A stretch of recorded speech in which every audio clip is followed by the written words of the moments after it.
Thanks for staying with us. So, Beecee, I had to cut you off earlier. Yeah, so I just wanted to land my points by saying that, so when we understand our history, right, we know what has happened in the past that did not work for us. Now we can itemize where we want to go and some of the things we can begin to do to get us there. So it seems like we're going round and round in circles. We have these conversations, even the leaders that get into public offices, they have this conversation, we have to change the corruption, we have to do things a better way, we have to do that. But people do not have a template of where we're coming from and what we want to change. So we're just, it's vague. We are having those conversations, but it's vague.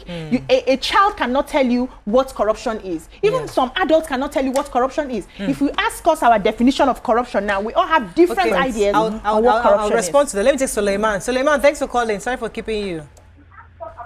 Hello, you're live. You're listening to your TV. You're live. Go ahead, please. Hello, good morning, sister. Good morning, Suleiman. Go ahead, please. Hello, good morning, sister. Good morning, brother. Good morning, sister. Good morning. You're listening to the TV. Not listening to the television. On TV, it's and I delayed. also have listened much to the last speaker regarding the upbringing. So regarding the trainings or the upbringings of the parents too. I'm speaking from Gombe anyway. Are you hearing me, ma'am?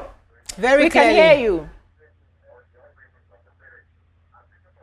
Okay, you have to disconnect that call. Okay, so I think I wanted to say something that I thought was really important. The history that we are saying we need to know. The reality is that today, many people don't really care about what happened. Let me, I'm choosing my words very carefully. Many people don't really care the strides or the triumphs of our heroes past. We know we're not taught as we should have. If we had been taught, maybe we would have cared. But we were not taught. Now we are being asked to appreciate history. But this is where I beg to differ. The history or the story that Rwanda is documenting, our own story today is corruption. Corruption is our own genocide. Corruption is the history we need to begin to document because we are experiencing it. So yes, Formula Responsibility did her exploits. Yes, all the heroes of the past did this. We read that. But the one we're experiencing today is corruption. It's how corruption has caused decadence in our society. So what we need to do is to begin to document the effects of what has corruption done. Well, we listed all the sectors in the health, in the education, in the pharmacy, in all the various sectors. We need, as we document it, and we are pulling out ourselves from it. We're telling our children, this is the effect. This is what we went through. Do you know that somebody actually inflated the figure to buy a house? Do you know that somebody actually put concoction inside wine in their house? But today, we are stopped to doing that because we want to preserve the lives of our people. So today's history, therefore, must be documented and fixed such that tomorrow we're not talking about what happened in that nobody knows have a clue. I'm not saying it's not important. I'm not saying the exploits of our heroes are not important. I'm saying that the reality of today is the corruption that we're facing. So I think that I get you. It's not invalidating history. It's not. You are saying we should retell, we should reframe how we tell our history. Yeah. Okay. So because the frame of reference can make a story of corruption Valuable, look interesting, or tell the story to make it look like the underdog overcame. So the way we are telling this story currently does not encourage anybody to fight corruption. The way we have told our story of corruption in Nigeria does not make you feel like it makes sense for you to stay on the straight and narrow path. So we have to do that job of documenting our history, putting the right narrative into it. We did Praise for West class, and we read the Bible, and you read stories about gory things, like gory killings that took place. But they'll say God gave us the order to take our land at all costs. But what you did was you were killing people. Yes. But because of the reframing of the situation, it gives a sense of, oh, God gave us victory over the other people. So I think we owe ourselves, and this might fall under the, and we might come across, and that was what Ramatu mentioned about one person driving change would seem tough. But if the person sticks to that ideology, you can achieve change. There's a video that went viral I saw of people on the sports field. Sports, before football match, you see the main footballer and a small boy in front of him. And then it started raining. and all of them were watching their small boys being beaten by rain. They were wearing a jacket. The small boys were wearing just a jersey. One man amongst the footballers removed his jacket and draped it over the boy. Goodness can go viral. Let's not assume the power of obedience. Okay. Everybody can see traffic light and be running, and you wait. Guess what? One person will go past you, second will go past you, the third person will wait. Because they can see you waiting. But if you feel like nobody is waiting, me too, I should move, everybody will continue bad. Let me pause you for a second, because I'm told that we have a live coverage of the installation of newly appointed monarchs in Adamawa State, scheduled for coronation today. So we're going to be linking up to that event right now. Others can watch us on YouTube online and on GoTV and Star Times. Yes. So just as the air effects, can come across in the negative way when one person drives past the traffic light and other people just follow. If one person waits too, it might make you feel like, at first you might feel like I'm the fool because other people drive past. But guess what? Somebody waits behind you. And so it is important for Nigerians not to stop being good because they see a lot of bad things happening. And become bad because you feel being good has not favored me. It is a journey. We might think it might be the leader. Yes, the impact and the influence of the leader would be huge. But guess what? The impact and influence of that small boy who gives his food. Everybody reads the story of 2 little fishes, 5 loaves of bread in the Bible. Sorry for the non-Christians, but we know that they couldn't have fed the 5,000 without the boy that brought out his 2 little fishes and 5 loaves of bread. So goodness can spread and have huge impact. Let me take Sam. Thanks for calling, Sam. You're live. Hello. Good morning. You're live. Go ahead, please. Hello, Sam. Hello, can you hear me? Very clearly. Go ahead, please. Oh, yes. Oh, thank you very much. I was just looking at the TV and your the TV is delayed. Gesturization does different. Anyway, if you can hear me clearly, I'm a first-time caller. Welcome to the show. I'm able to get through to you today. Welcome to the show. I'm just going to be brief.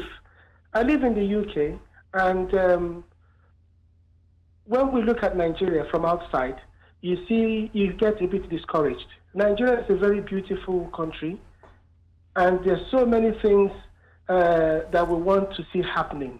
Unfortunately, corruption and selfishness has eaten too much into our system, and it's a shame. I'll just give you a quick example. In my area, I live in Kent, just outside of London, and the driving culture is such that everybody waits for everybody. If you come to a bottleneck or a pothole on your side of the road, you wait and let everybody pass. And they will say thank you. If there are 10 people who you've waited for, they will thank you. There is a civil culture in the system. Nigeria needs to come back to being civil again.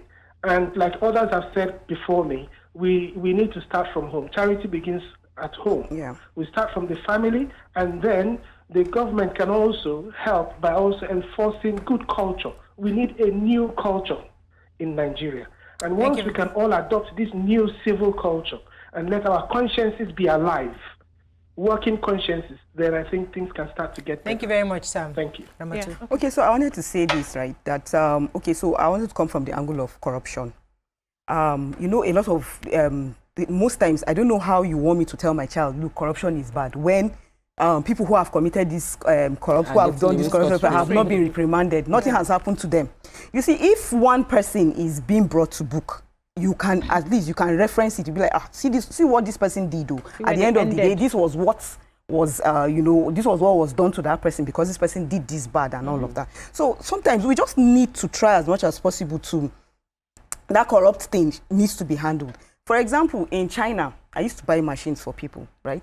Before, you can't send money to China anyhow because you won't see the machine or the money, or the money. But they now put a sanction. They said anybody that sends money for machine and all of it is death. The penalty is death. Bam. Now, corruption in China is minimized. I can't say it's eliminated totally, but I can tell you that it's minimized. Yeah. Comfortably, you can send money to China and you get your machine. Yes. And even after getting your machine and you don't get the right machine, you can return. You can return it. You don't even need to return it. They will send you another one.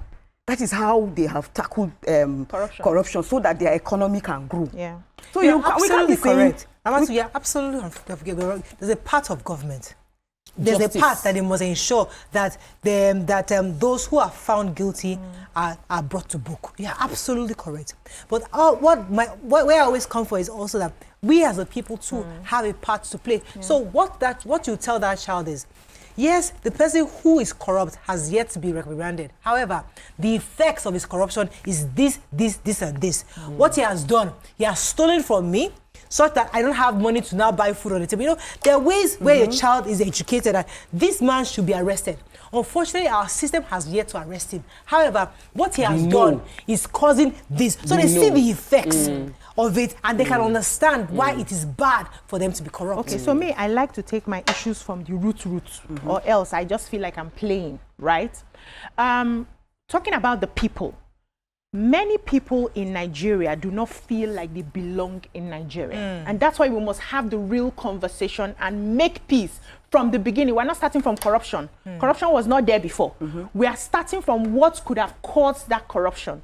During the amalgamation, they put us together when we're not ready to be brought together. We need to sit down on the table and have that conversation. Are we ready to be together? That's one. The civil war has to be documented.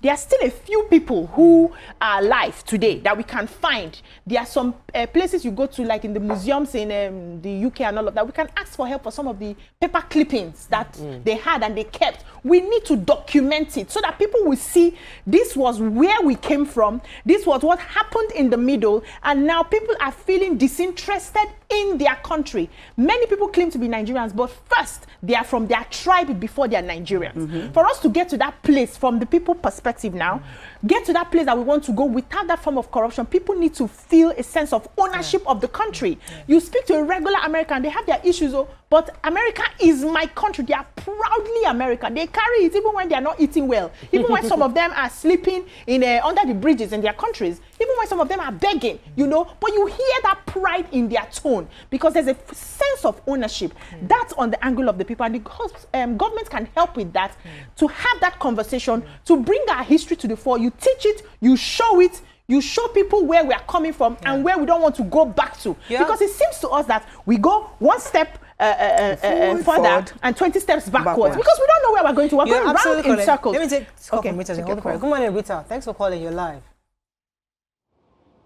Good morning, ladies. Morning. Morning. You're live. Go ahead, please. From the topic, the corruption is actually learned. It's not something we are born with. And if all of us generally were born with love in our heart. True.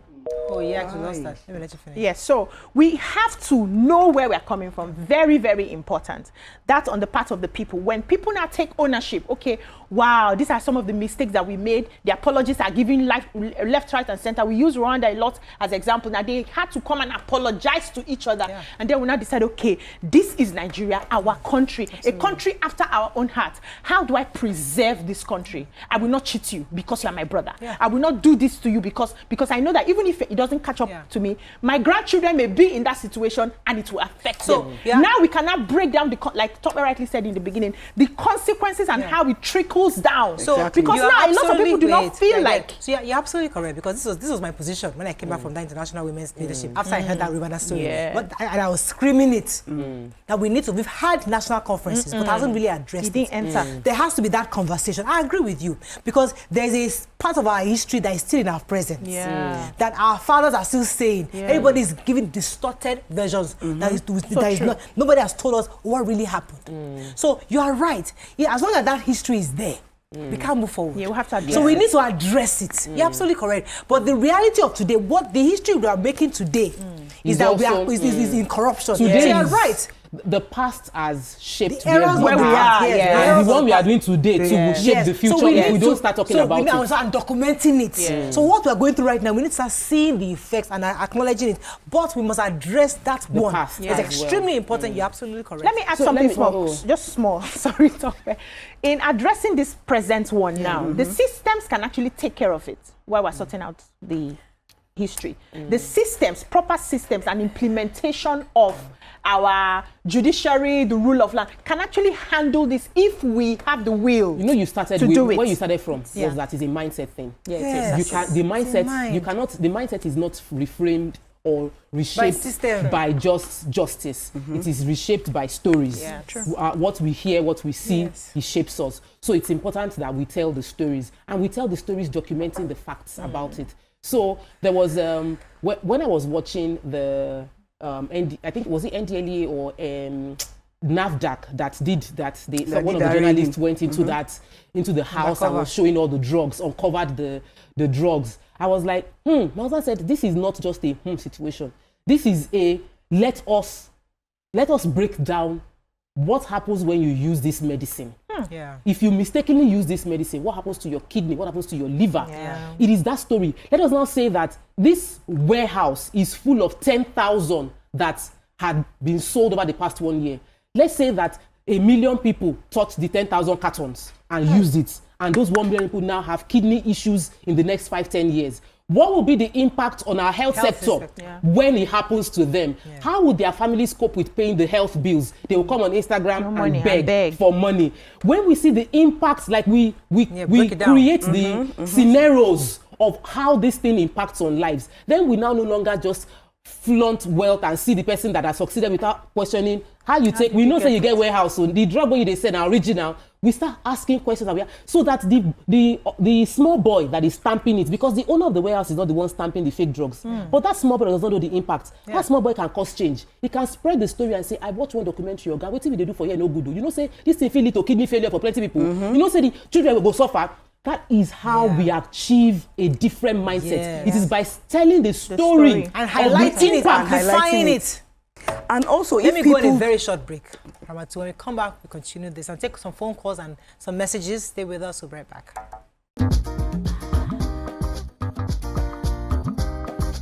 Stay tuned. Your View will be right back.